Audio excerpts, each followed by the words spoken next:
Bonjour à tous, bienvenue sur votre émission du Centre hospitalier Le Quotidien. Donc aujourd'hui, on va faire une émission spéciale sur la néphrologie et les maladies rénales. Donc nous sommes en présence de toute l'équipe du centre hospitalier, d'une partie de l'équipe du centre hospitalier Le Pain Quotidien. Donc ils vont se présenter. Shalom à tous, c'est Dr Nambi. Shalom à tous, c'est Dr Nambi, spécialiste en biologie médicale. Et je suis contente d'être parmi vous aujourd'hui pour parler des reins. Et j'espère que le Seigneur va nous faire du bien aussi aujourd'hui par rapport à cette émission. Oui, bonjour, c'est le frère Vladimir. J'espère que tout le monde va bien. Et on va vous parler des maladies rénales et un peu et de la néphrologie. Bon, alors en fait aujourd'hui, on avait prévu donc de parler des maladies rénales. Et pour commencer, on va parler de l'anatomie du rein. Non, je voulais dire pourquoi du coup on voulait parler des maladies rénales aujourd'hui. Alors, c'est vrai que, comme vous le savez à peu près tous, on a reçu des générateurs de dialyse et on a aussi pour ambition, avec l'aide du Seigneur, d'ouvrir un centre de dialyse à Kinshasa, au centre hospitalier. Et donc, on voulait aussi vous informer sur ce que c'est la dialyse et pourquoi on fait des dialyses. Amen. Donc effectivement, c'est vrai qu'on voulait prendre ce temps sur la néphrologie. Donc là, l'équipe du centre hospitalier, hein, vous avez vu, Dr Niambi, elle a dit elle est spécialiste en biologie. Vladimir, lui, il travaille en diabéto, donc ça touche un petit peu la néphrologie. Moi, j'ai pas travaillé en néphrologie, mais on apprend. Donc voilà, hein, le centre hospitalier, on sort aussi de sa zone de confort et on apprend beaucoup, beaucoup de choses. Donc gloire au Seigneur pour tout ça. Et je sais qu'aujourd'hui, le Seigneur, il va nous faire du bien et on va apprendre beaucoup de choses. Donc je vais passer la parole à Vladimir, au docteur Nambi, pour nous parler un peu de qu'est-ce que le rein, en fait. Okay. Donc, on va parler donc de l'anatomie du rein. Donc, on va vous afficher une image. Je pense que vous la voyez. Donc, qu'est-ce que c'est le rein? Alors, on va faire un peu d'étymologie. En fait, le rein, ça signifie en latin reine, et au pluriel, c'est renes. Et il faut savoir aussi qu'en allemand, en danois et en suédois, rein, ça signifie propre ou pur. Et on y voit pour le rein, du coup, la fonction d'épuration. On va vous en parler plus précisément tout à l'heure. En vietnamien, le mot reine signifie dentelle. Et lorsqu'on fait la découpe de l'anatomie du rein, on va voir plusieurs pyramides qu'on appelle les pyramides de Mapilgi. On vous en parlera aussi tout à l'heure. Et c'est en forme de dentelle, effectivement. Et en anglais, le mot reine, je pense que tout le monde le... Il y a un problème de son, ça va? Tout le monde m'entend? Bon, Ok. En anglais, le mot reine signifie pluie. Et dans le frison occidental, c'est une langue utilisée en Hollande, le mot reine signifie pluie. Et on y voit la régulation de l'eau. Il faut aussi... alors, une autre information aussi qui est importante. Dans l'ancien irlandais, le mot rein signifie empan. Et empan, c'est une ancienne mesure de longueur dont l'intervalle s'étend du pouce au petit doigt et en position d'écart. Et quand on le mesure, ça fait 23 cm. Et si on dépose les deux reins dans la main, eh bien, les deux reins tiennent dans la main. Et voilà, parce qu'un rein mesure 12 cm. Donc, on aura 24 cm avec les deux reins sur la main. Donc, c'était une petite info que j'ai trouvée intéressante à partager. Donc du coup, là, Vladimir, sur l'image qu'on voit, tu peux nous dire, ils sont où les reins? Parce que... Alors là, ce que vous voyez sur l'image, vous allez voir du coup, alors la branche bleue que vous voyez, c'est une veine, d'accord, une veine cave. Et vous avez l'aorte en rouge et vous avez les reins. Le rein gauche ils se situent, en fait, les reins, si vous voulez, ils sont en arrière du corps, ils sont très cachés, c'est des organes qui sont très cachés. On vous en reparlera aussi tout à l'heure. Et il est situé, le gauche, derrière la rate. C'est ça, hein, Nambi, hein, c'est le gauche qui est derrière la rate et le droit derrière le foie. Voilà. Et puis après, ce qu'on voit là, on va vous en parler tout à l'heure, mais vous allez voir l'urtère, c'est ce qui relie en fait le rein à la vessie. C'est ce qui est en jaune, du coup. C'est ce qui est en jaune, voilà. C'est ce qui est en jaune. Uretères. Voilà. Et la forme de, je dirais, une forme de on peut dire champignon, ou, voilà. Et ben, c'est la vessie. Et puis, vous avez l'urètre. C'est ce qui va donner les urines définitives. Mais ça, on va vous en reparler plus en profondeur tout à l'heure. Donc, du coup, les 2 reins en marron, donc c'est ces 2 reins-là qui ont une forme d'haricot. C'est ça. Voilà. Okay. Qui mesure 12 cm. Et si on prend les deux reins dans la main, et ben, avec les mains écartées, les 5 doigts écartés, pardon, et ben, les 2 reins tiennent dans la main. Donc, c'est vraiment des tout petits organes. Donc, il faut savoir que les reins font partie des organes vitaux. Vous savez, alors là, il y a plusieurs organes vitaux, le cœur, on a le cerveau. Vas-y, Nambi, tu peux nous dire un peu les organes vitaux. Alors, pour les organes vitaux, du coup, bah, effectivement, il y a les reins, il y a le cerveau, il y a le cœur, il y a aussi le foie, qui est une glande vitale aussi. Et voilà, il y a par ça. Bah, je crois que c'est ça, surtout c'est les principaux, en fait. C'est les principaux. Et les reins, en fait, c'est comme le cœur, c'est en fait un organe qui épure notre corps. Voilà, c'est un organe qui épure. C'est ça. Donc, on va en parler, comme elle a dit, notre sœur, c'est vraiment ça. Et il faut savoir qu'on a 2 reins. On peut vivre avec un seul rein, ça c'est possible, mais si on n'a pas de rein, on ne peut pas vivre. Donc on meurt.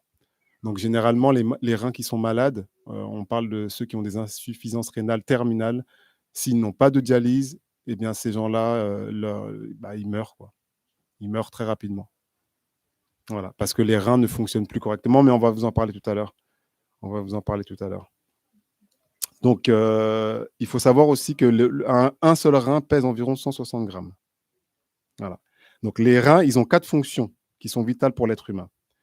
Alors, on va essayer de détailler les choses progressivement avec le docteur Nambi qui va nous détailler les choses. Alors, il faut savoir qu'un rein, le premier rôle du rein, c'est de filtrer le sang. Donc, il faut savoir que le rein filtre le sang entre 120 et 190 litres de sang par jour. Mais ça va produire uniquement à peu près 1,5 litre à 2 litres d'urine. Donc, ils agissent comme des mini-stations d'épuration. Hein, et le sang qui arrive du cœur, donc de l'aorte, c'est l'image que vous avez vue juste avant. Donc, l'aorte, on revient. Bon, voilà. Donc, vous voyez, il y a l'aorte là. C'est la branche rouge qui va amener le sang du cœur au rein. Donc, voilà. Donc, le rein, qu'est-ce qu'il va faire quand il va filtrer? Il va nettoyer et il va renvoyer le sang dans l'organisme. Donc, après, on va parler aussi de qu'est-ce qu'il filtre. Alors, il filtre tout ce qui est des électrolytes, on appelle ça.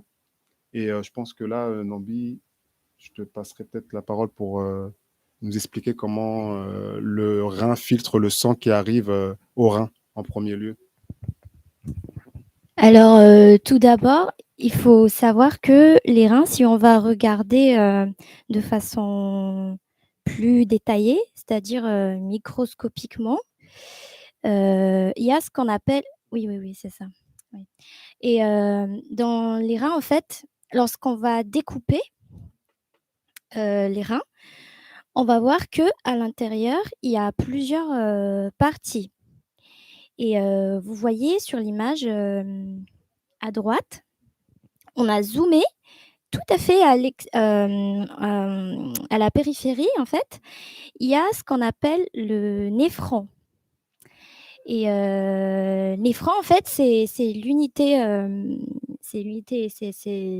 C'est l'unité élémentaire en fait du rein. Le rein est constitué de millions de néphrons. Voilà. Et c'est dans ce tout petit organe-là que le sang va être filtré.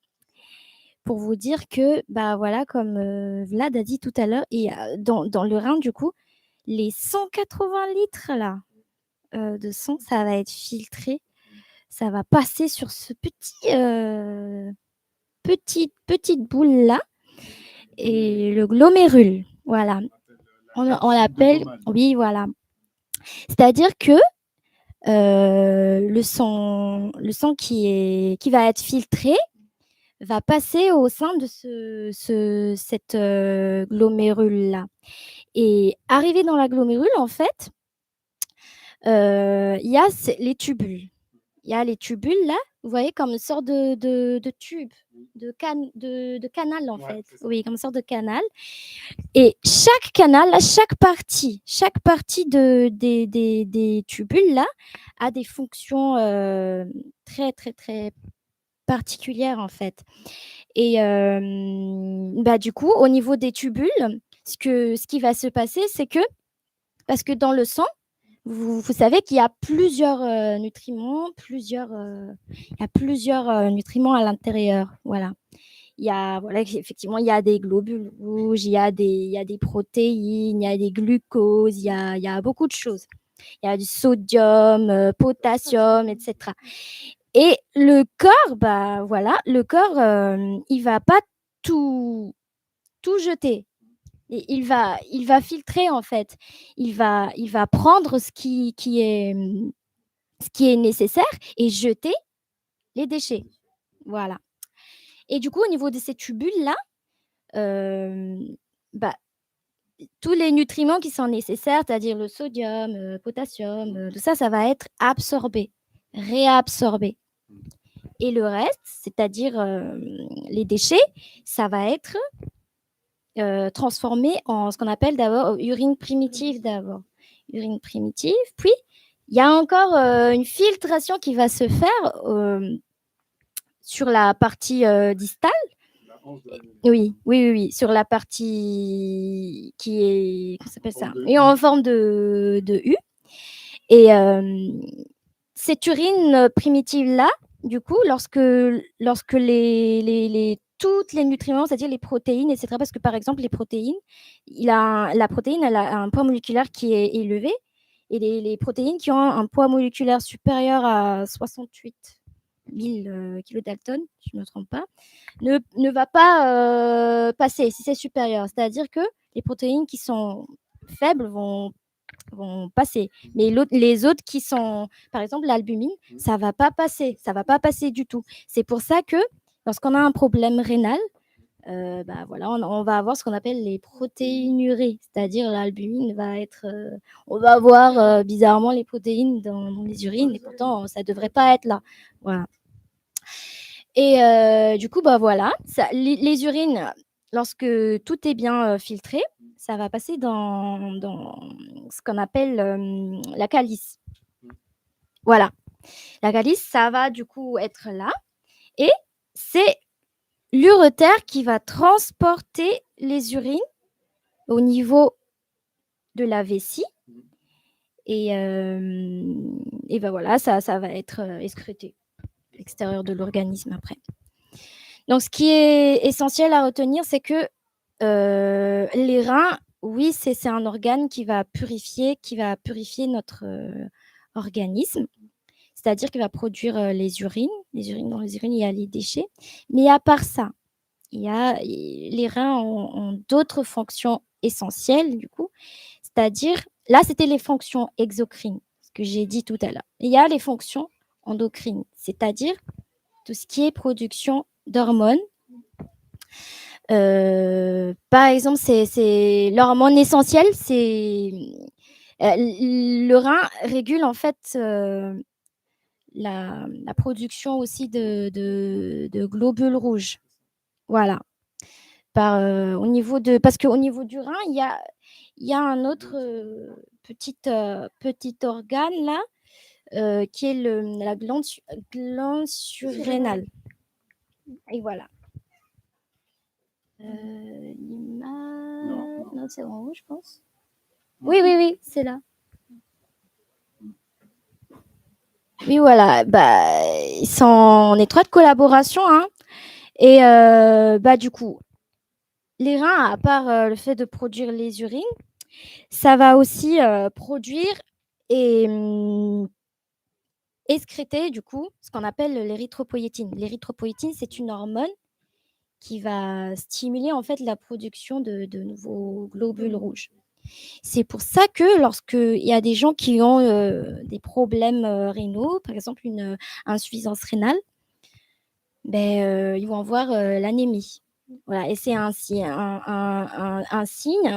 aussi qu'il faut voir en fait quand on va gérer une insuffisance rénale, il faut en même temps gérer en fait la fonction endocrine du rein. Et à part ça, il y a aussi la fonction, la production de tout ce qui est enzymes et la production de rénine qui sont importants pour la régulation de l'hypertension artérielle. C'est-à-dire qu'il y a par exemple les gens qui ont des hypertensions, il y a des jeunes qui ont des hypertensions artérielles très précoces, peut-être qu'ils ont un problème rénal. Voilà, un problème rénal. Et ça, les médecins, du coup, explorent ça quand on voit des jeunes qui ont des problèmes d'hypertension artérielle. Parce que, voilà, les reins jouent aussi un rôle dans la régulation de la tension artérielle. Voilà. Et du coup, pour essayer pour que ceux qui nous écoutent essayent de visualiser la fonction en fait du rein au niveau des problèmes qu'on peut retrouver, par exemple, quels sont les éléments qu'on ne doit pas retrouver dans les urines, par exemple. Et le fait de retrouver ces éléments-là dans les urines, ça va nous indiquer qu'il y a un problème rénal. Donc, on parle de l'urée, de l'acide urique, de la créatinine et certaines substances chimiques, donc les médicaments qu'on élimine par les urines.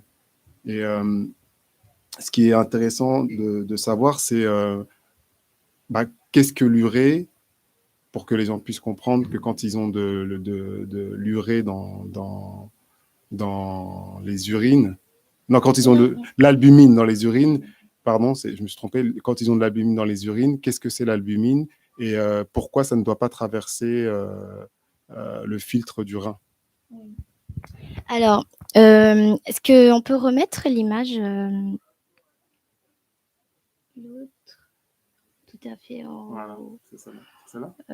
C'est là. On aurait dû mettre une autre image, en fait, si on va encore zoomer, attendez.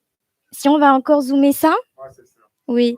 Est-ce que tu peux montrer Oui, ça. Oui, si on zoome, mais là, c'est un peu flou, mais vous voyez, au niveau de l'agglomérule, là, il y a des cellules. Voilà, des cellules qui sont fenêtrées. Voilà. Et c'est au niveau de cette glomérule-là, en fait, que se passent les échanges, c'est-à-dire l'absorption et l'excrétion. Voilà.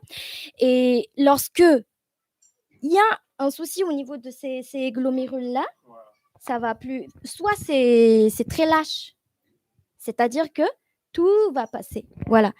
Au niveau de tout ça, hein, des capillaires, il y a des comment ça s'appelle, des cellules qui sont fenêtrées. Voilà.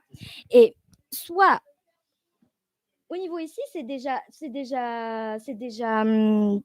filtré, mais quand le rein n'arrive plus à filtrer, c'est que le néphron, il est complètement malade. C'est-à-dire qu'il y a des néphrons qui ne vont plus faire leur travail.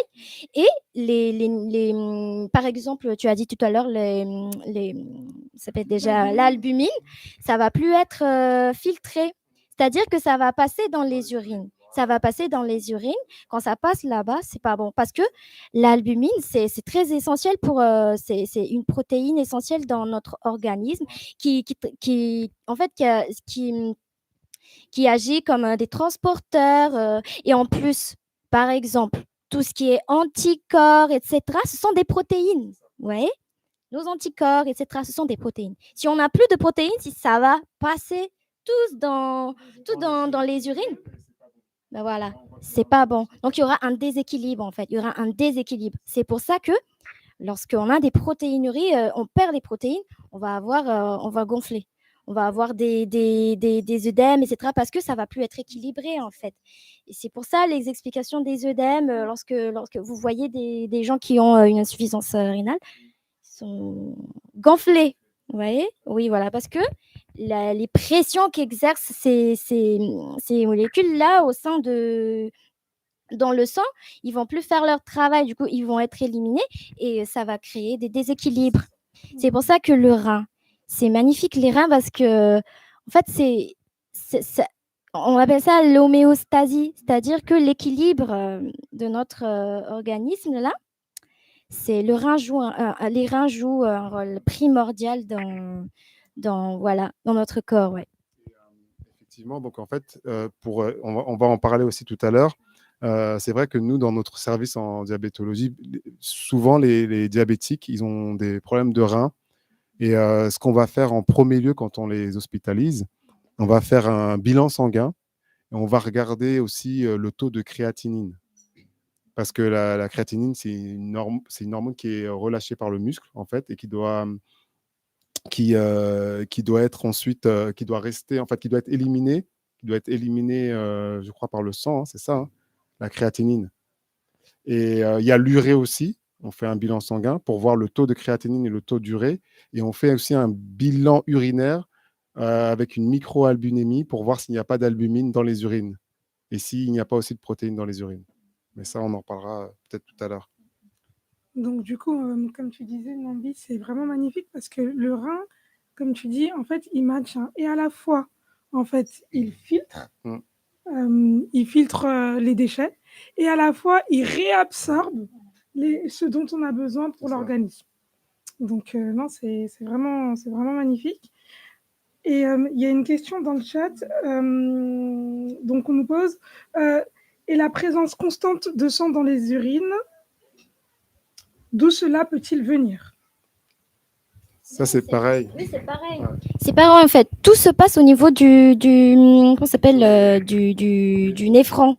Oui, voilà. Tout se passe au niveau du néphron. Mais pas que le néphron. Parce qu'au niveau du rein, il y a d'autres parties. Là, s'il y a une atteinte au niveau du parenchyme rénal. Mais il y a d'autres maladies qui peuvent entraîner ce qu'on appelle hématurie. Hématurie, ça veut dire la présence de sang dans les urines. Voilà.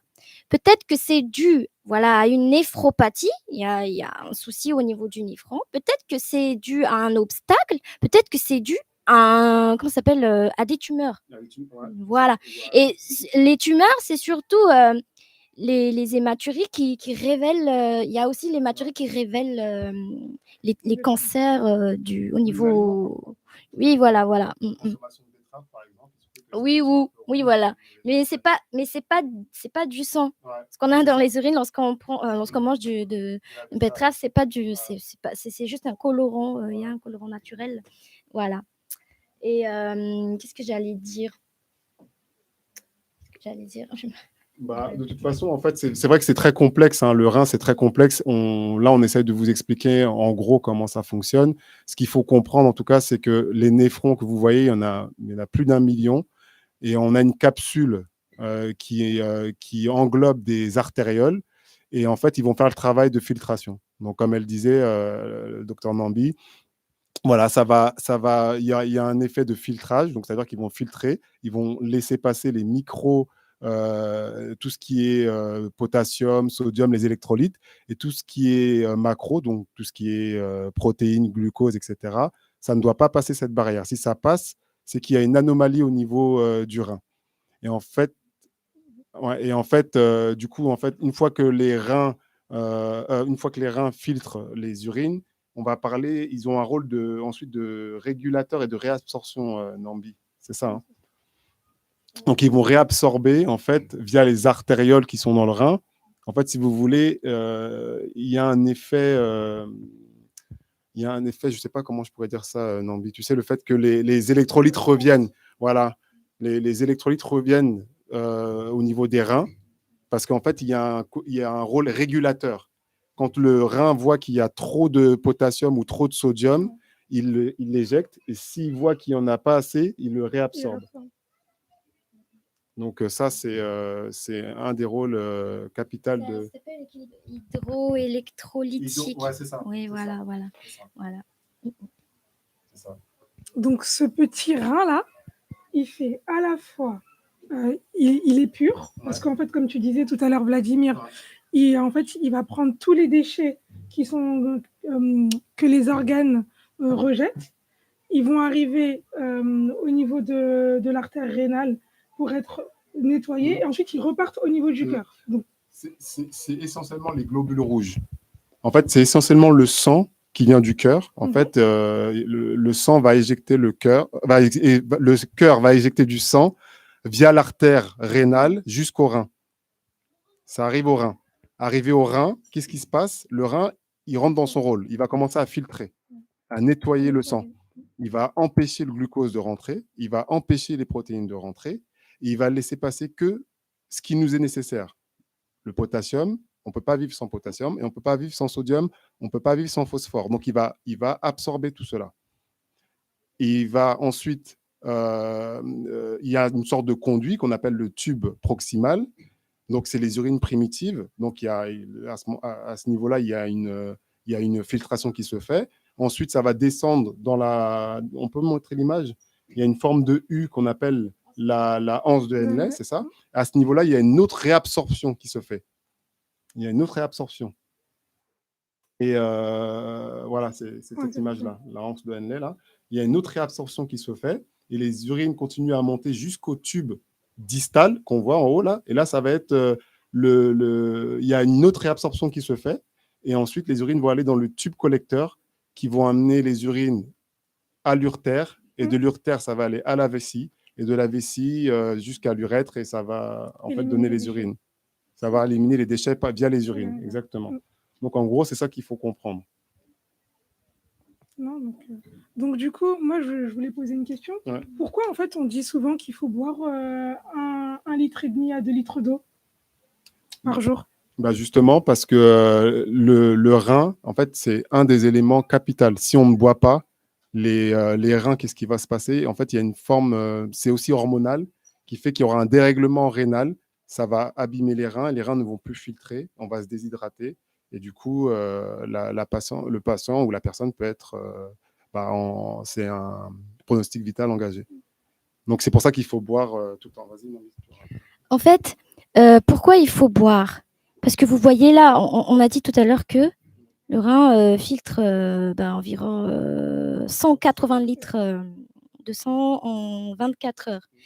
Et la quantité d'urine, c'est-à-dire que lorsque parce que l'urine, quand ça sort, elle a un pH, c'est-à-dire, oui, le pH, oui, le pH là, c'est en fait la quantité d'urine qu'on va évacuer, ça dépend de la quantité la concentration de l'urine, ça dépend aussi de ce qu'on a ingéré.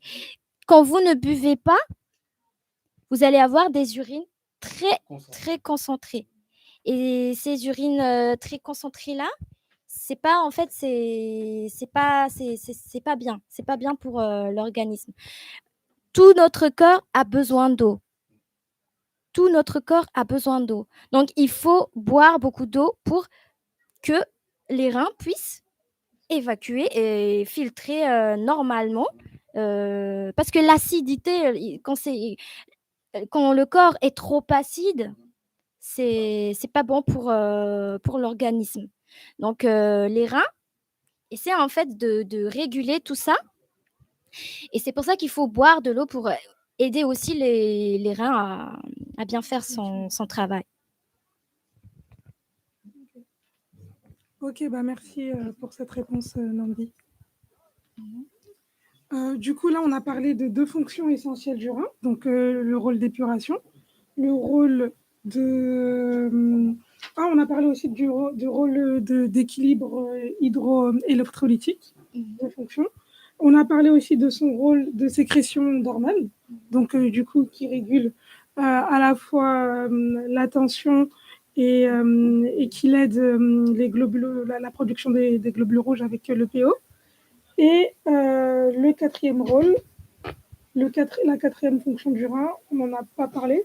Alors, on a parlé de le rôle, donc il filtre, d'accord, il régule. Donc on en a parlé avec la quantité d'eau dans le corps. On a parlé du maintien de l'équilibre électrolytique, donc les minéraux et tout ça. Et on a parlé aussi des hormones via la glande surrénale. Et donc le quatrième, c'était ça. Oui, c'est bon. Voilà. Et alors, on a parlé, par contre, on n'a pas tout dit au niveau de la glande surrénale. Au niveau de la glande surrénale, donc cette petite glande qui est située sur chaque rein.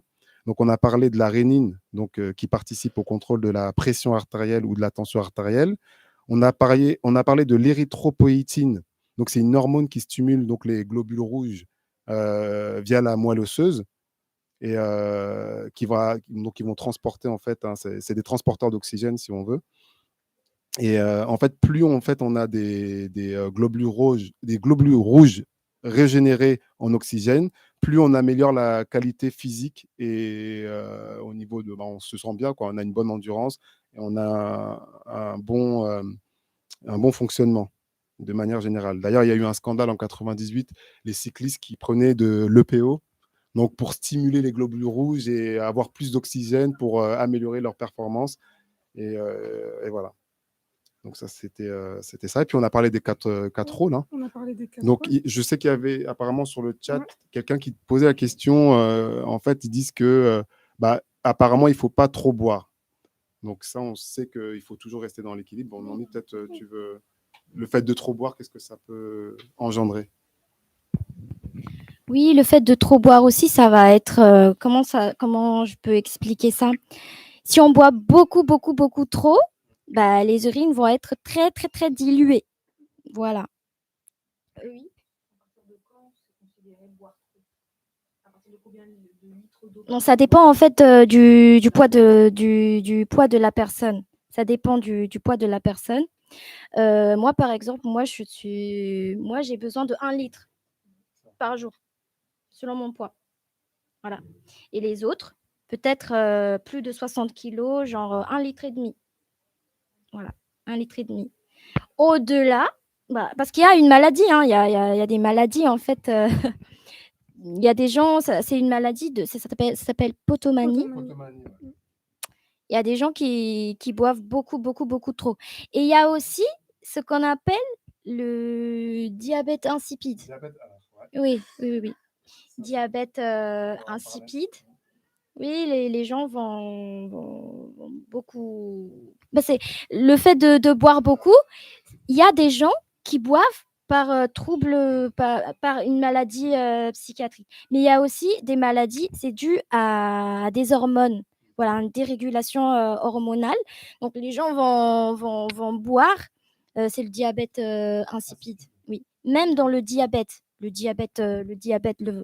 sucré, les signes, parce qu'on n'a pas de signes lorsqu'on est malade du diabète, il n'y a pas vraiment de signes au tout début. Mais les gens commencent vraiment à boire beaucoup d'eau et à uriner beaucoup, beaucoup. Pourquoi? Parce que voilà, il y a une hyperconcentration en fait. Parce qu'il y a beaucoup trop de sucre dans le sang, donc il y a une hyperconcentration. Donc, il y a l'hormone qui va, voilà, au niveau du glomérule, là, c'est saturé. Ça devient saturé, du coup, ça ça dérègle et ça entraîne, le corps va demander: «Ah, il faut que tu boives beaucoup, il faut que tu boives beaucoup pour diluer». Voilà, comme ça et après, les gens vont uriner parce que c'est la quantité d'eau qu'on va consommer, hop, ça sort aussi après. Voilà. Et si on boit trop aussi, parce que comme on a dit tout à l'heure, que le rein, il a aussi ce rôle de filtrer et tout ça, on perd beaucoup d'ions, du coup beaucoup de Oui, potassium. oui, Et oui. il faut savoir que le potassium, il a une incidence directe en fait au niveau cardiaque. Donc tu bois trop, donc tu vas beaucoup éliminer. Et donc du coup, tu vas éliminer beaucoup de potassium. Et donc, une hypocalémie, on appelle ça, ça entraîne un arrêt cardiaque. Hein. Ça peut entraîner des arrêts cardiaques. Donc en fait, c'est pour ça qu'on dit que le rein, il a vraiment ce rôle d'équilibre en fait. Vraiment. Mmh. Et il ne faut pas boire énormément. Il faut boire 1,5 litre, c'est suffisant.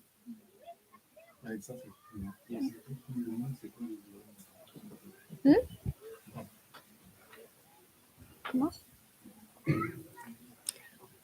Ah, les urines concentrées. Ben voilà, vous allez voir quand vous avez des urines concentrées, les urines vont être très, très, très, très jaunes, orangées. Une odeur. Voilà, avec une odeur voilà, d'ammoniac, quoi. Oui. Et ça, c'est pas bon, hein. C'est Non, pas c'est bon pas pour bon. la santé. Je voulais juste, parce que tu as parlé tout à l'heure, Vlad, de créatinine et tout ça. Mais en fait, les créatinines et les urélas, ce sont en fait les déchets, les composés azotés. Ça s'appelle les composés azotés. C'est-à-dire que, par exemple, nous, on va faire des mouvements, la contraction musculaire et tout ça. Et tout ça, ça va libérer les créatines dans le sang. Et du coup, le rein, son rôle, c'est de transformer tout ça en créatinine. Et ces créatinines-là, en fait, vont être éliminées dans les urines. Quand le rein ne fonctionne plus très bien, ces créatinines-là vont être bloquées, vont être bloquées dans le sang, vont plus être correctement éliminées dans les urines. C'est pour ça que, sur le plan biologique, lorsqu'on a des problèmes une insuffisance rénale, les premiers paramètres, c'est le bilan rénal de routine, c'est la créatininémie, l'urémie, voilà, ces deux-là. Et surtout, c'est ces deux-là, en fait. Et puis, on va voir l'équilibre hydroélectrolytique, c'est-à-dire le potassium, le sodium et le chlore. Voilà, ces paramètres-là. Mais du coup, c'est très important pour savoir, parce que le rein, il n'y a pas de symptômes vraiment. Quand on a mal au rein, il n'y a pas l'insuffisance rénale. Non, je parle de l'insuffisance rénale. Parce qu'il y a d'autres pathologies au niveau du rein où on a des symptômes. Par exemple, on a des infections urinaires hautes, c'est-à-dire pyélonéphrite, par exemple. Ah, ça, c'est très, très, très. Ça fait mal. Infection urinaire haute, ça fait mal. Ça fait très mal.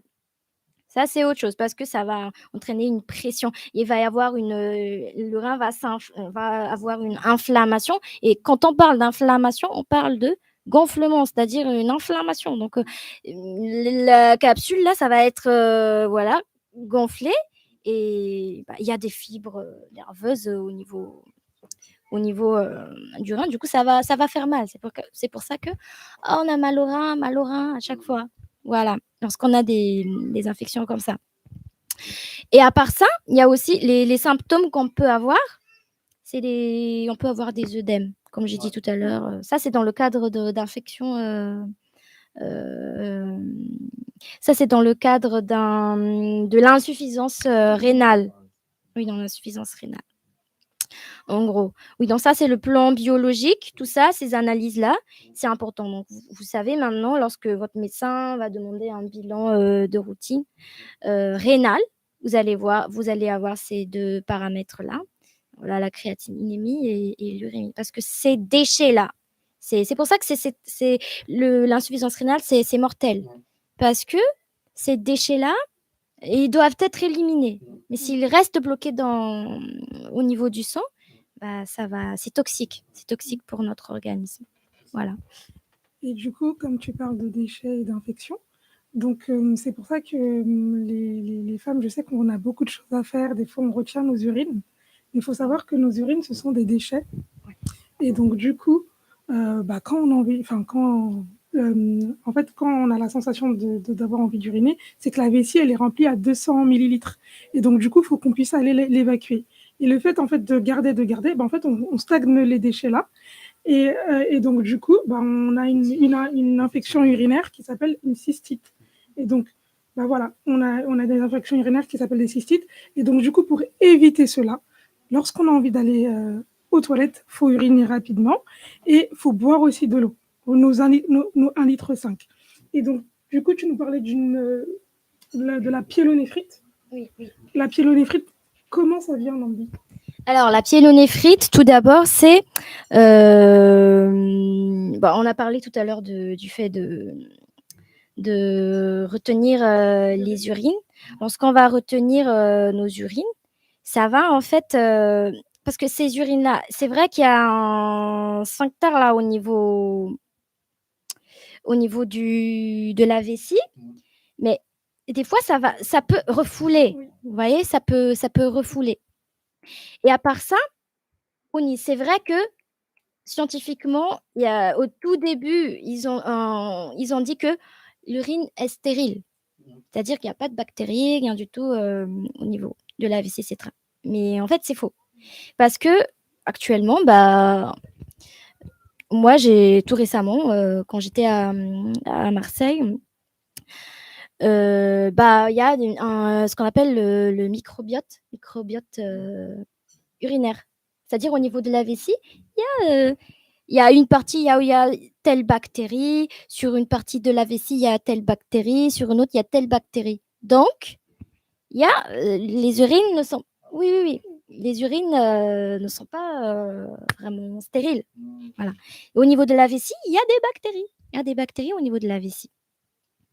Et il y a même c'est vrai que les infections urinaires, c'est pas que c'est très grave, mais ça peut aller jusqu'à la pyélonéphrite. Quand l'infection est négligée, ça va monter. Mais l'infection urinaire aussi, il a été prouvé que chez la femme, puisque la femme, l'urètre de la femme, c'est tout petit. Donc, ils ont émis cette hypothèse que voilà, les femmes sont beaucoup plus sujettes à des infections urinaires parce qu'elles ont des urètres très, très courts. Mais les femmes aussi, il a été prouvé aussi que les femmes ont moins de cancer de la vessie que les hommes. Voilà. Et c'est une partie à cause du fait qu'elles font des infections urinaires parce qu'il y a des bactéries, en fait. Par exemple, les Escherichia coli, il y a des bactéries au niveau du... Oui. Au niveau de la vessie, là, qui voilà, quand les femmes font des infections urinaires, plus fréquemment, elles sont protégées en quelque sorte du cancer de... Voilà. Ça a été... Ça a été publié, hein. Ça a été publié. Mais en gros, faut pas se dire que c'est bien d'avoir des infections urinaires. Non, c'est pas ça. Mais voilà, il faut que nous prenions soin de nous parce que ce sont des organes, les reins, c'est vital, c'est vital. Et c'est magnifique en fait comment le Seigneur l'a créé, parce que même dans la parole, pourquoi ils ont mis quand le Seigneur a dit moi je sens les reins et le cœur. Pourquoi le cœur et les reins? Parce que dans ces organes-là, effectivement, il y a cette fonction-là d'épuration, c'est-à-dire de régulation. C'est le cœur et les reins, ils régulent en fait. Le cœur, si on n'a pas de cœur, on meurt. Hein. Si le cœur ne pompe pas le sang comme ça dans tout l'organisme, c'est la mort. Voilà, c'est la mort. Le cerveau peut mourir, etc. Mais le cœur peut battre quand même si le cerveau, il est mort. Voilà. Et du coup, il y a le cœur, mais il y a les reins aussi. Si tout ce qu'on mange là, on mange. C'est vrai qu'il y a les selles, voilà, mais il y a le rein aussi qui va faire en grande partie cette régulation-là. Donc, les reins, ce sont des organes vitaux. On a besoin des reins. Et gloire au Seigneur quand on a pu avoir ces matériels-là pour prendre soin des gens qui ont des insuffisances rénales, parce que sans les reins, voilà, c'est terrible. Ils ont énormément de rôle. Et c'était juste pour ajouter aussi au niveau des glandes surrénales, tu sais, Nambi, on a parlé de l'érythropoïétine et aussi, il faut savoir que le rein, il joue un rôle fondamental au niveau du maintien des os via les glandes surrénales. En fait, ils vont transformer la vitamine D. Alors ça, je ne savais pas. Et une fois que la vitamine D est active, à ce moment-là, les os vont pouvoir capter cette vitamine et solidifier donc les os. Donc voilà.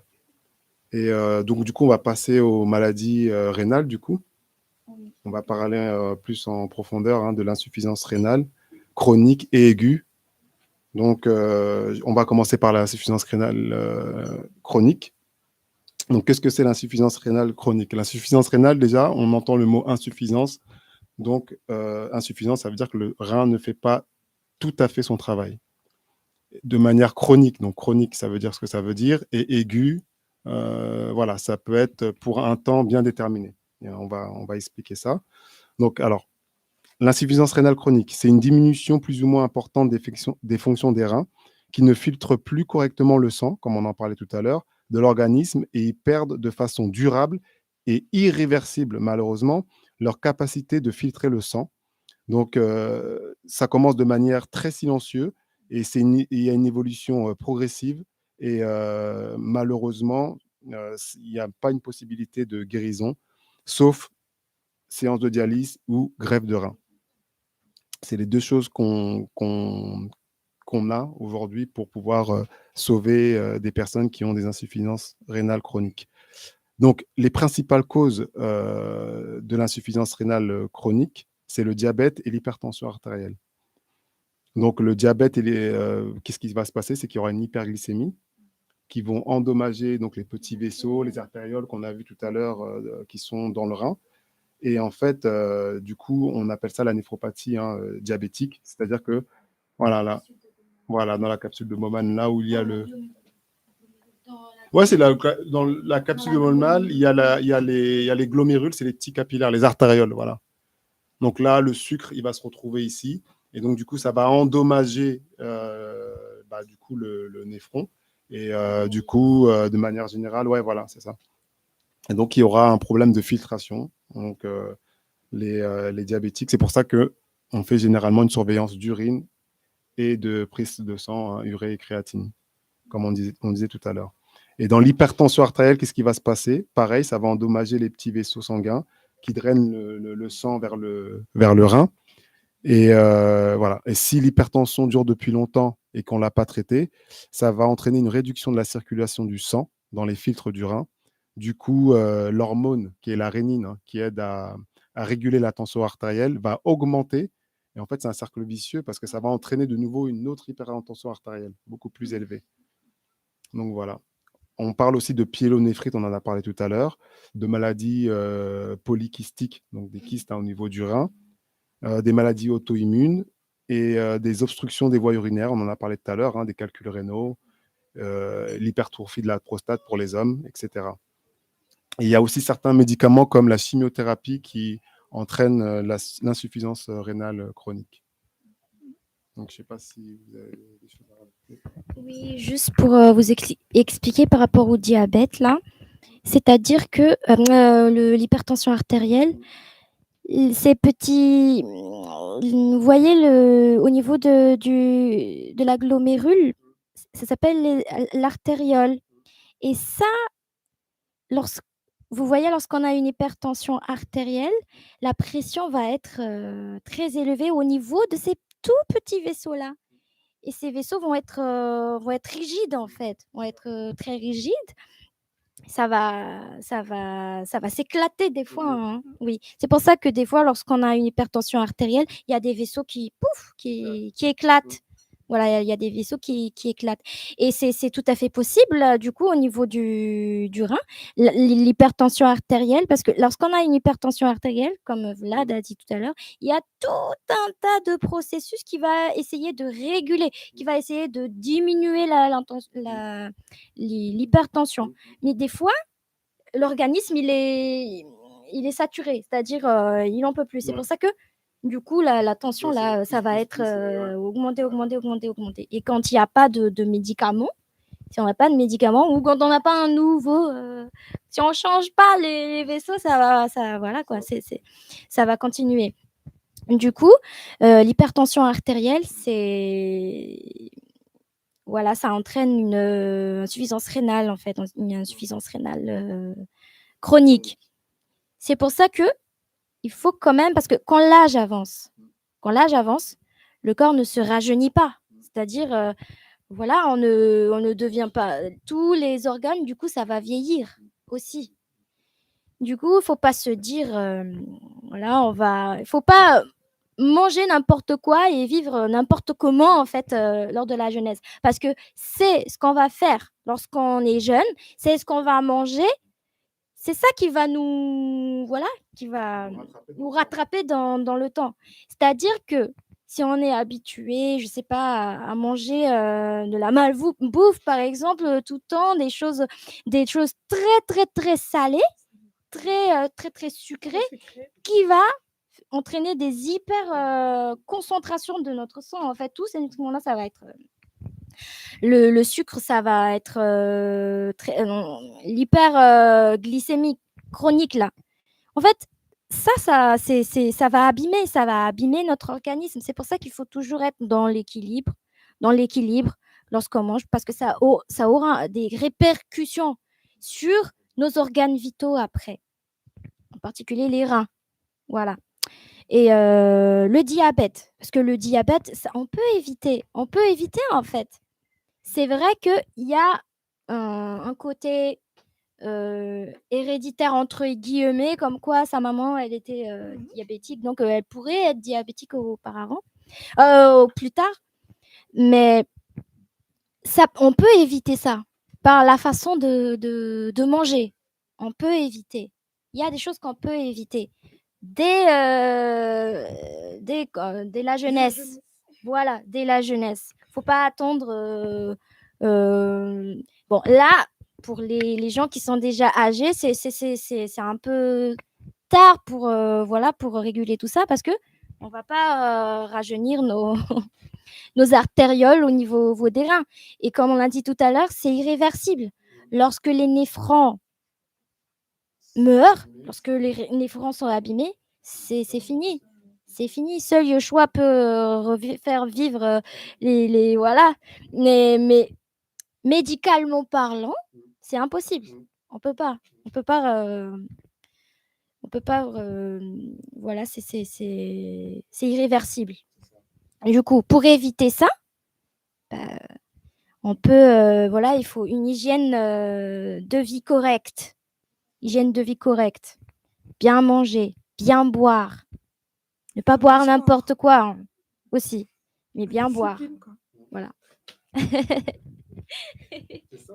c'est la discipline dans tout. Hein. C'est la discipline. Hein. Le Seigneur, il nous demande voilà, de la discipline dans notre relation avec lui. Et de la discipline aussi du corps qu'il nous a donné, en fait, de prendre soin, hein, de prendre soin du corps qu'il nous a donné. Et merci pour la piqûre de rappel. Nambi, on va faire attention à ce qu'on mange. Non, mais c'est vrai, hein, c'est de la discipline dans tout, en fait, c'est ça. On voit que tout est mêlé, en fait, dans la vie chrétienne. On parle du rein et on reparle de discipline encore. Donc... Voilà. Amen. Ouais. Et donc ensuite, on a l'insuffisance rénale aiguë. Du coup, ça, c'est une atteinte brutale et réversible pour le coup des reins. Et au cours ça peut être à cause d'une infection, de quoi d'autre, hémorragie, déshydratation, des obstructions, donc les caillots, les calculs rénaux, et voilà, un taux élevé d'acide urique qu'on retrouve dans les poissons, les viandes, des trucs comme ça. Donc, dans ce cas-là, en fait, qu'est-ce qui se passe dans l'insuffisance rénale aiguë? Donc, pendant un certain temps, les reins ont du mal à fonctionner. Mais par la suite, on peut faire par exemple une séance de dialyse. Ça peut arriver pendant quelques temps pour aider le rein à se reposer et puis à reprendre son activité par la suite. Et tu voulais dire un truc, Elmo? Non, je voulais juste, parce que du coup, c'est vrai qu'on a parlé des calculs rénaux, on n'est pas rentré trop dans le détail du calcul rénal, parce qu'en fait, ce sont les calculs rénaux, ça revient aussi. Ce sont des pathologies qui reviennent récuremment, en fait. Et je voulais savoir comment on peut avoir un calcul rénal. Alors, comment le calcul. Ouais. Ouais, c'est ce que j'allais dire. Oui, voilà, c'est quoi, ce que j'allais dire. En fait, alors un calcul rénal. Calcul rénaux, c'est comme des cristaux en forme de pierre qui vont bloquer en fait la circulation au niveau des urètres, de l'urtère. Donc, on va remonter l'image là. Voilà. L'urtère, c'est le petit cordon jaune que vous voyez qui part du rein jusqu'à la vessie. Et en fait, il y a des sortes de, comme des cailloux que vous voyez, des petits cailloux en forme de cristaux qui vont bloquer donc du coup la circulation des urines. Et ça va provoquer une douleur très, très, très forte. Et je pense qu'il y en a qui l'ont vécu. Et ça s'élimine en fait en faisant pipi, justement, en urinant. C'est pire chez les hommes, ouais, c'est ça. L'urètre. Mais comment ça se forme du coup? Oui, justement, merci Seigneur. J'allais dire, parce que j'ai parlé tout à l'heure qu'il ne faut pas manger n'importe comment, qu'il ne faut pas... voilà, tout dépend en fait. Lorsqu'on a des urines trop concentrées, c'est ce que je vous ai dit tout à l'heure, lorsqu'on a des urines trop concentrées, donc on boit pas assez ça se cristallise. Oui, il y a des cristaux qui se forment en fait. C'est pour ça qu'il faut bien boire. Il faut boire de l'eau. D'accord? À part ça, tout ce qui est, je le dis pour moi aussi, hein, pour moi aussi. Tout ce qui est aliments trop riches en protéines, trop riches en calcium, etc. C'est voilà, parce que les cristaux là, ce sont des cristaux d'urate, ce sont des cristaux de calcium, cristaux d'urate, voilà. Donc, ce sont surtout les aliments trop riches en protéines. C'est-à-dire que si on mange lundi viande, mardi viande, mercredi viande, jeudi viande tout le temps, tout le temps, tout le temps, tout le temps. À part ça, tout ce qui est les aliments hyper protéiques, quoi. Voilà, tout ça. On mange beaucoup d'aliments riches en protéines, or on ne boit pas. Là, ça, c'est... Voilà. Boire de l'eau. Hein, oui. C'est-à-dire qu'il faut s'hydrater, c'est simple.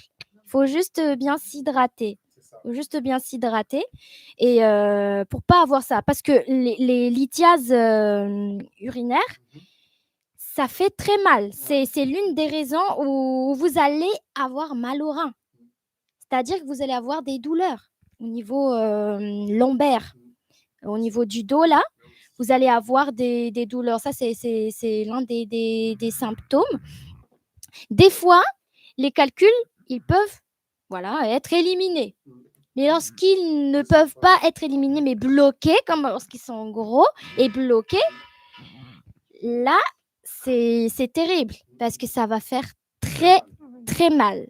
Pour vous dire qu'on tombe malade à cause de nous-mêmes. Voilà.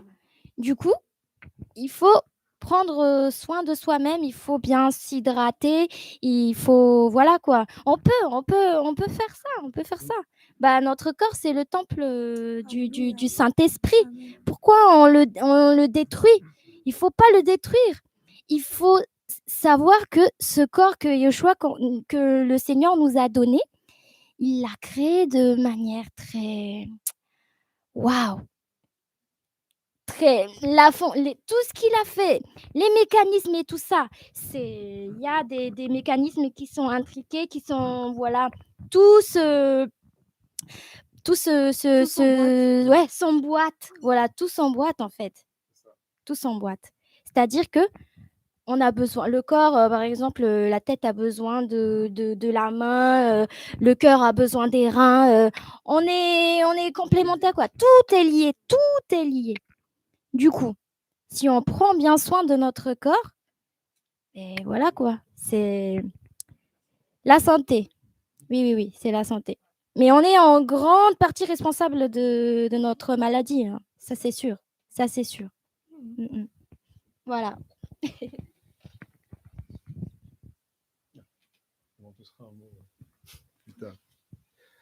Et donc, ouais, donc c'est ça, hein. Donc, comme elle a dit, hein, Nambi, l'importance de bien s'hydrater. Et généralement, pour ceux, par exemple, il y en a qui font du sport, ceux qui font beaucoup de sport, il faut aussi s'hydrater encore, il faut faire encore plus attention à l'hydratation parce qu'on peut vite se déshydrater et il y a beaucoup aussi de lithiase, hein, chez les sportifs qui ne boivent pas beaucoup. Vas-y, Nambi, tu veux. Lithiase, oui. Et parce que, comme j'ai dit tout à l'heure, au niveau du muscle, il y a ce qu'on appelle la créatine. Lorsqu'on fait du sport, la créatine, là, ça va passer dans le sang. Et au niveau du sang, c'est les reins qui va les transformer en créatinine et va les éliminer au niveau des urines. Donc, si on ne boit pas, qu'est-ce qui va se passer? Bah, effectivement, ça ne va pas être éliminé correctement. Vous voyez? Donc, je vous incite à boire. À boire. De l'eau, hein? Oui, de l'eau. Voilà. Question donc, par rapport à l'urine. Donc, beaucoup de gens se posent la question pourquoi l'urine est de couleur jaune? Est-ce que quelqu'un sait? C'est ça. Donc, bah oui, tu peux expliquer. C'est la dégradation. Donc, en fait, on a des globules rouges. Et l'hémoglobine, une fois que le globule rouge il vieillit, en fait, l'hémoglobine va sortir du globule rouge, donc l'hémoglobine, qui va passer par le foie. Il y aura une transformation qu'on appelle l'uribuline. Et c'est cette urobilinogène, c'est ça. Mais c'est ça qui va donner la couleur, le pigment jaune aux urines. Il y a les pigments, il y a ces pigments, les sels biliaires. C'est ça. Les sels biliaires là qui va colorer à la fois les urines et qui va être éliminé dans les urines, qui va être éliminé aussi dans les selles. Voilà, c'est pour ça que les selles sont jaunes et les urines sont jaunes. Plus les urines est concentrées, plus ces pigments-là vont être très concentrés et vos urines vont être carrément orange. Vous voyez? Parce qu'il y a beaucoup de... C'est concentré. Voilà.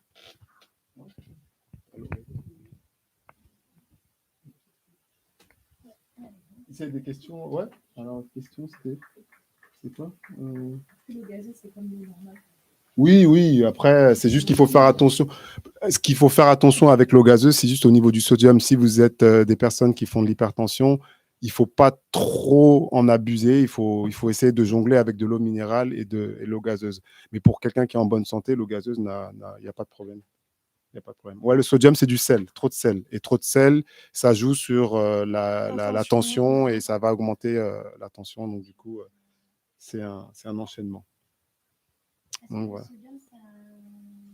Ça retient l'eau. Oui, d'ailleurs, c'est un des rôles Oui, par rapport au rein. parce que le sodium, ça retient l'eau. Oui. Du coup, il faut pas manger beaucoup trop de sel. C'est pas bon pour la santé. Il faut être équilibré, quoi. Équilibré Voilà, comme le rein. faut être équilibré. En fait, on n'est pas en train de vous interdire de pas. Voilà, il faut être équilibré et il faut aussi se connaître. C'est-à-dire que tout le monde n'a pas le même organisme. Et vous allez voir qu'il y a des personnes qui vont manger tout et n'importe quoi. Nous, ça nous arrive. Hein, je vous dis, il y a des patients qui viennent à l'hôpital avec on leur fait une prise de sang et on voit que il y a des problèmes au niveau quand on fait les bilans complets et qu'on voit qu'il y a trop de cholestérol, et on leur pose la question, qu'est-ce que vous mangez? On a l'impression qu'ils mangent normalement. Moi, je me dis, mais moi, je mange peut-être même plus mal que cette personne. Mais en fait, on n'a pas les mêmes organismes. Et donc, du coup, il faut vachement faire attention par rapport à ça, pas se comparer aux autres. En disant, toi, tu manges trop de sel, tu vas avoir des problèmes. Parce que moi, j'ai mangé un peu de sel et j'ai eu des problèmes. Donc, il ne faut pas faut pas se comparer, quoi. On n'a pas tous le même organisme, mais ceci dit, on doit faire attention à ce qu'on mange. On doit manger de manière équilibrée. Et voilà. Et voilà, voilà. Ensuite, et après, on va parler aussi des. Alors, Nambi, qu'est-ce que la médecine nous propose au niveau des insuffisances rénales? Voilà, pour l'insuffisance rénale, du coup, il y a deux choses, hein. Il y a soit la dialyse, soit le greffe rénale. Oui. Pour l'instant, c'est les deux solutions. Voilà. Donc, nous, on va plus se positionner par rapport au centre hospitalier, aux dialyses. Donc, on va un peu expliquer ce que c'est. Donc, pour la dialyse péritonéale, pour faire court, parce que je ne pense pas que c'est quelque chose qu'on. Voilà. Quoique le Seigneur est au contrôle de toutes choses, mais c'est la dialyse péritonéale. On va peut-être d'abord expliquer ce que c'est la dialyse. Hein? Non. Oui. En fait, la dialyse, en fait, on va faire à l'extérieur pour être plus simple. C'est un rein extériorisé. Voilà, pour être plus simple. C'est-à-dire qu'on va filtrer le sang à l'extérieur de l'organisme. C'est-à-dire que le sang va être pris au niveau de l'organisme, puis ça va passer dans l'appareil. L'appareil va filtrer, va faire le rein, va être les reins, et puis ça va rentrer dans l'organisme après. C'est-à-dire que tout le sang va être extériorisé. Voilà. Et ça va être filtré, et puis ça va rentrer encore une fois dans le sang. Oui. De la manière la plus simple possible. C'est ça. Donc, comme tu l'as bien expliqué, donc, la dialyse, donc, c'est le sang qui va être nettoyé via la machine. Et la machine, c'est ce qui remplace le rein, qui est fatigué, qui ne fait plus son travail. Donc, les personnes qui ont des insuffisances rénales chroniques, parfois aiguës, mais de manière générale chroniques, qui sont en phase terminale, ils ont des séances de dialyse. Et bon, on va déjà parler de la dialyse péritonéale. Donc, qu'est-ce qui se passe? Donc, dans le péritonéal, on voit péritoine. Donc, en fait, si vous voulez, c'est des patients qui vont être généralement à domicile avec une petite, voilà, des consommables qui sont bien spécifiques. Je ne vais pas tout détailler parce que ce serait trop long. Mais en gros, si vous voulez, ils ont un cathéter au niveau du péritoine. Et c'est le péritoine qui va jouer le rôle du filtre. Donc, qui va filtrer tous les déchets et tout ce qu'il y a à filtrer. Et du coup, le sang sera nettoyé et filtré. Et voilà. Donc, Et tout le monde, du coup, peut faire de la dialyse péritonéale? alors, les dialyses péritonéales, c'est uniquement pour les patients qui sont en phase terminale d'insuffisance rénale et qui ne souhaitent pas aller à l'hôpital. Et du coup, on leur installe un cathéter dans le péritoine. Comme du palliatif. Ouais. C'est comme du palliatif dans le sens où ces patients-là, soit ils sont en attente de greffe, ou soit c'est fin de vie et on leur fait la dialyse péritonéale. Donc, souvent, ces patients-là, ils sont autonomes. Donc, voilà. Ouais. La dialyse péritonéale, du coup, c'est quelque chose qui est constant? La personne, elle doit être tout le temps sous dialyse ou elle peut avoir un temps de repos où elle peut enlever la machine et tout? Alors, il y a deux types de dialyse péritonéale. Il y a la dialyse péritonéale, elle se fait généralement toutes les 6 heures. Toutes les 6 heures, ils doivent changer de poche, etc. Mais il y a aussi un autre type de dialyse péritonéale. Ça se fait une fois par jour, le soir. Et ils vont ils ont juste une séance de dialyse péritonéale. Et puis après, ils sont tranquilles, quoi. Donc ça dépend. Il y a plusieurs types de dialyse péritonéale. Donc, du coup, en amont, les patients, ils ont eu une éducation par rapport C'est ça. Donc, on les forme. De manière générale, ils sont autonomes, ces patients-là. On les forme. Ou sinon, c'est la famille qui interagit et qui gère l'installation du matériel et la séance. Donc, voilà. Donc, la dialyse qu'ils font la nuit, celle qu'ils font où il y a une séance qui est uniquement le soir. C'est via un appareil qui est automatisé, donc c'est bien spécifique, hein. Il y a une infirmière à domicile, je crois, qui passe quand même pour regarder si tout est en norme, tout est en place. Donc voilà. Sinon, le reste, ouais, c'est vrai que c'est un peu compliqué. Et voilà. Par contre, après, on a l'hémodialyse. L'hémodialyse, donc ça, c'est par contre, c'est avec le générateur de dialyse que vous voyez sur la photo. Donc, le patient, on lui met une fistule. Alors, une fistule, pour vous expliquer en gros ce que c'est une anastomose. Une anastomose, si vous voulez, c'est on va prendre, le chirurgien ou le néphrologue va prendre la veine et l'artère et ils vont les relier les deux ensemble et pour pouvoir placer ensuite le cathéter et faire tourner le sang dans la machine pour pouvoir filtrer le sang, quoi. Donc, on peut voir sur la machine, là, il y a ce qui nous intéresse vraiment, c'est le dialyseur. Je ne sais pas si on le voit là. On le voit là, le dialyseur. Ouais, il est en bas à gauche, là. Ouais, il est en bas à gauche. Donc, on a un dialyseur. Le dialyseur, ça va être le filtre. C'est là où le sang vraiment va être filtré et nettoyé, purifié. Ouais, vas-y, Nambi, tu peux. C'est comme le glomérule c'est le néphron, c'est comme le néphron qu'on a dit tout à l'heure. On voit pas très bien, hein. Non, Oui, ouais, c'était si, coupé. c'est Oui, ça. c'est le truc Voilà, rouge rouge et bleu. Là, vous et voyez, bleu. voilà, rouge et bleu, voilà, c'est ça. Vas-y, c'est bon. Ah, le dialyseur, c'est le petit tube qui est attaché là, voilà, qui est clipsé. Non, pas là, Pierre. À gauche. Non, c'était bon. Gauche. Non, vas-y, gauche encore. Voilà, c'est ça.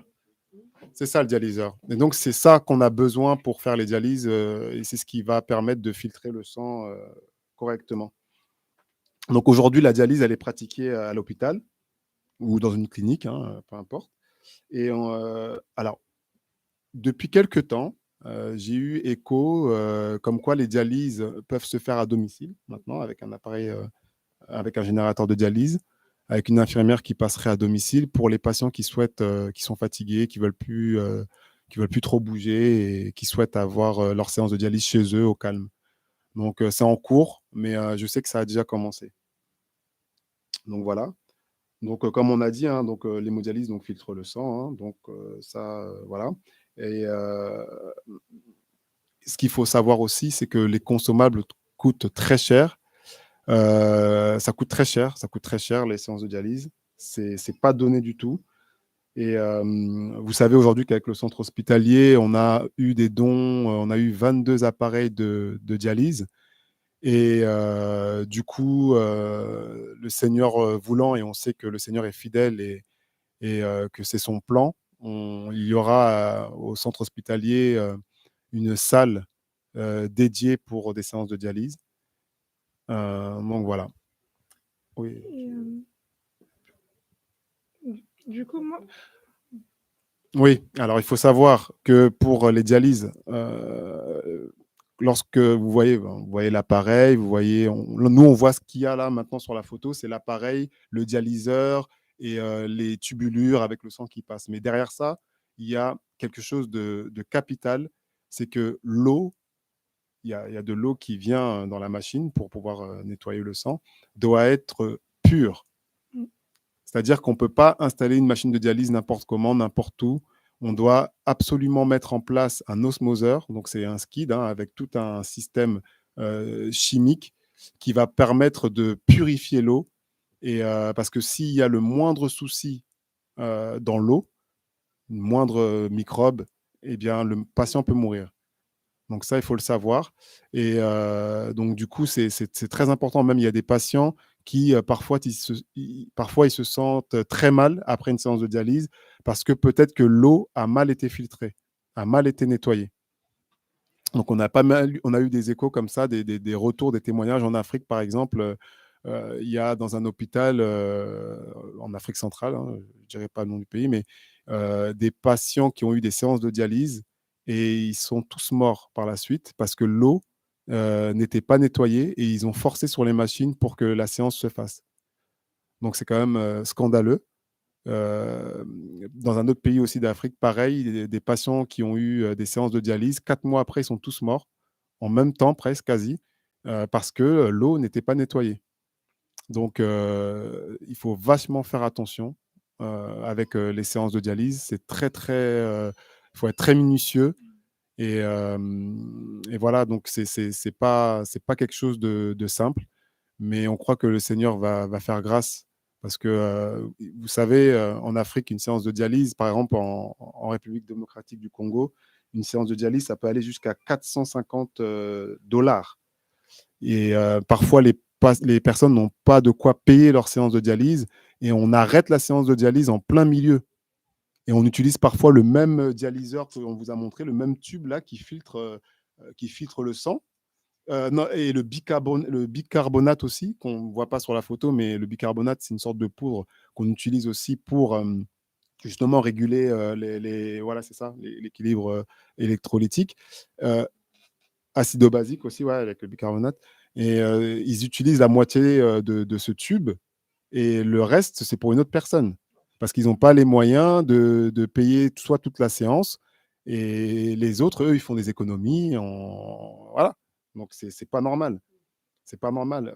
À Kinshasa, une séance, voilà, comme je vous disais, c'est 450 dollars. Et il faut savoir que il y a une population estimée à peu près à 11 millions d'habitants, 12 millions, 11 millions, et 13% souffrent de maladies rénales chroniques. Donc, c'est énorme. C'est énorme. Donc, les gens meurent parce qu'ils n'ont pas de séance de dialyse. Il faut savoir qu'une séance de dialyse, ça dure à peu près 4 heures. C'est à répéter 3 fois par semaine. Et c'est très épuisant, très fatigant pour le patient. Et ça coûte très cher. Et les gens meurent parce qu'ils n'ont pas de séance de dialyse. Donc, voilà, c'est quand même scandaleux. Et voilà, pareil, au Cameroun, il y a à peu près 2,5 millions de personnes qui souffrent de maladies rénales chroniques.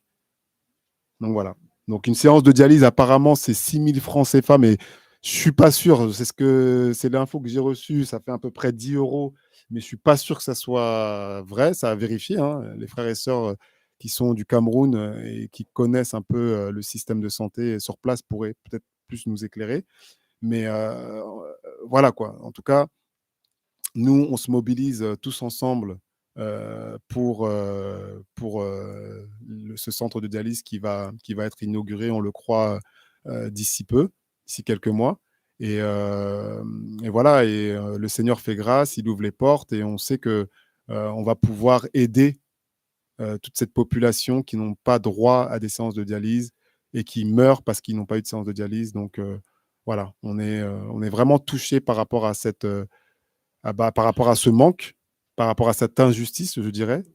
Et on ne peut pas rester comme ça sans rien faire. Donc voilà, le Seigneur a déjà ouvert les portes pour les générateurs de dialyse qu'on a reçus. Et puis, il continuera à nous faire grâce pour le reste. Donc, voilà. Amen. Amen. Je voulais te demander, du coup, Vladimir, les séances de dialyse, c'est à vie, c'est comment? Oui, les séances de dialyse, elles sont à vie. Malheureusement, c'est à vie, sauf greffe rénale. Et s'il y a une greffe rénale, dans ces cas-là, il faudra des anti-rejets, des médicaments qu'on donne pour la suite de la greffe. Mais oui, c'est à vie. Hein. Comme elle a dit, hein, Nambi, tout à l'heure, une fois que les artérioles, on va dire les artères pour que les gens comprennent, les artères qui se situent, les mini-artères qui se situent dans le rein sont abîmées, c'est irréversible. C'est pour ça qu'on parle d'insuffisance rénale chronique. Donc, tu veux me dire qu'en fait, si jamais je souffre d'insuffisance rénale chronique, j'aurai un traitement à vie, que je me fasse greffer ou pas, parce que tu me parles d'anti-rejet. Alors, le traitement à vie, oui. L'anti-rejet, oui, tu l'auras. On appelle, par exemple, il y a le Prograf, ou il y a pas mal de traitements. Bon, après, c'est pas le traitement en soi qui causera problème, mais c'est plus le fait en fait, parfois, il y en a qui se font greffer, et même avec les anti-rejets, ça marche pas. Donc, c'est surtout ça qui est parfois très compliqué dans la greffe du rein. Donc, ça, on a pas mal de cas comme ça à l'hôpital où des personnes, la greffe de rein n'a pas marché, et voilà. Mais de manière générale, les séances de dialyse, ouais, c'est à vie. Hein. C'est à vie. Hein. Donc, les patients qui partent en vacances ou qui partent dans un endroit, ils doivent se renseigner à savoir est-ce qu'il y a un centre de dialyse pas très loin de là où je serai pour pouvoir avoir des séances de dialyse. C'est terrible, hein, d'où l'importance, c'est vrai, tout à l'heure on disait un peu en souriant comme ça, de faire attention à notre alimentation, mais en fait ça a des répercussions finalement à vie, et même si on se fait greffer, la greffe peut tenir ou pas. Mais on a aussi un traitement à vie qui est lourd, parce que les anti-rejets, ce sont des traitements qui sont lourds et avec laquelle on doit aussi avoir une alimentation adaptée. Donc, non, veillons vraiment sur le temple que le Seigneur nous a donné et voilà, et avec le centre de dialyse qui va ouvrir là bientôt par la grâce d'Elohim. Donc, mobilisons-nous, continuons à nous mobiliser pour cette œuvre. En tout cas, c'est magnifique ce que le Seigneur fait. Je voulais juste rajouter quelque chose. À part la séance de dialyse là, oui, il y a les matériels, il y a les consommables, il y a la machine, mais ce qui est important aussi, c'est le suivi. Et du coup, faut se mobiliser aussi par rapport à ça, c'est-à-dire côté biologique, quoi. Côté biologique, du coup, parce que c'est vrai, on va avoir, il y a déjà les matériels, etc. Mais pour le suivi, il faut avoir un laboratoire, voilà, qui est, oui. Voilà, c'est parce qu'il faut suivre, même l'infection, etc. Il faut suivre. Il faut suivre ces gens-là. Il faut suivre l'équilibre. Juste, par exemple, juste l'ionogramme. Il faut avoir l'ionogramme, etc. Il faut savoir c'est à combien la créatinine actuellement avant la dialyse et après la dialyse, c'est comment. Il y a aussi l'hémogramme, etc. pour voir c'est comment. Est-ce qu'il y a une anémie. Il y a beaucoup de choses pour voir aussi parce que les anticoagulants, etc., l'INR, c'est comment. Il y a pas mal de paramètres en fait. C'est très compliqué. C'est très compliqué. Donc, on bénit le Seigneur, hein, bénit le Seigneur pour tout ça et qu'il puisse fournir tout le nécessaire aussi, qu'on puisse se mobiliser par rapport à ça. Et parce que c'est pas évident, c'est pas évident.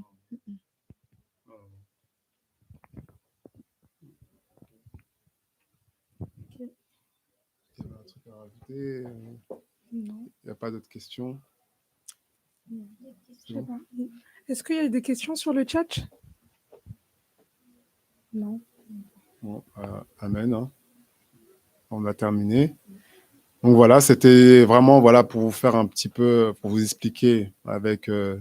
C'est pas toujours facile de comprendre. Hein. C'est vrai que quand on n'est pas dans le domaine, bon voilà, c'est un peu flou, mais en gros, voilà, on voulait vous faire comprendre ce que c'est le rein et ce que c'est la dialyse, et pour vous dire aussi que le centre hospitalier a pour vision de mettre en place un centre de dialyse pour soigner les personnes qui ont une insuffisance rénale chronique. Donc voilà, en tout cas, on bénit le Seigneur pour ce moment.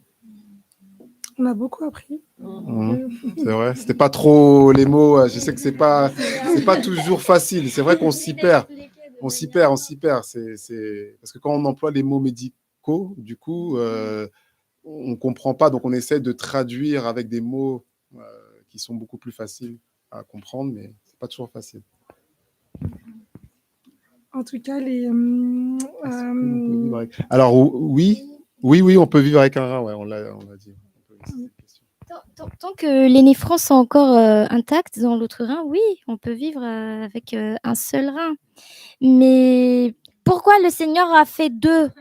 Le Seigneur a fait deux parce que voilà, des fois pour équilibrer, parce que pour pas que seulement c'est l'autre rein qui subit une grosse pression pour filtrer tout. Voilà, donc c'est pour ça.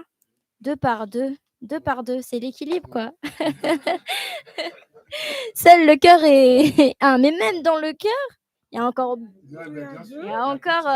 deux parties là pour le sang pur et le sang. Ouais, voilà. Ouais, voilà. Donc, papa est grand, hein. Voilà. Ok. Merci, gloire au Seigneur pour ce moment. En tout cas, la vidéo, elle sera disponible sur la chaîne YouTube du centre hospitalier, si vous voulez réécouter l'émission. Ouais, c'est vrai. Okay. Ouais. Ah oui, et pour histoire, ça j'avais oublié de le partager. Tu sais, on en parlait tout à l'heure pour l'histoire des reins à l'époque chez les Hébreux. Parce que c'est vrai que dans la Bible, on parle beaucoup de, comme elle disait Nambi tout à l'heure, hein, du cœur et des reins. Le Seigneur sonde les cœurs et les reins. Et il faut savoir qu'à l'époque, les Hébreux pensaient que les reins, c'était là où il y avait la puissance de la procréation. Donc, ils pensaient que c'était par là que, via les reins, on arrivait à donner naissance, la vie. Et ouais, c'était pas ça.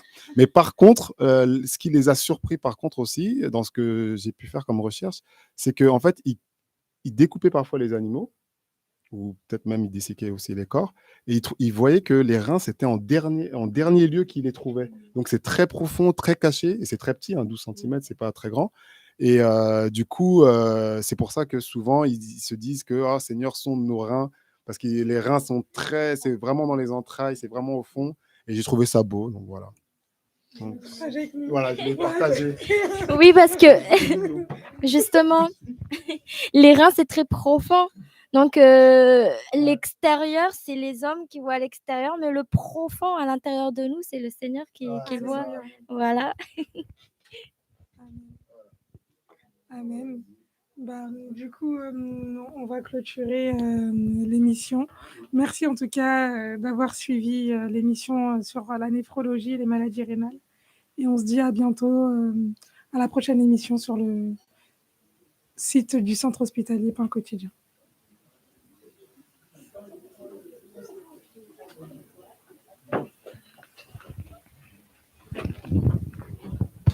Ça va être mon Non, on a dit que c'est quoi ?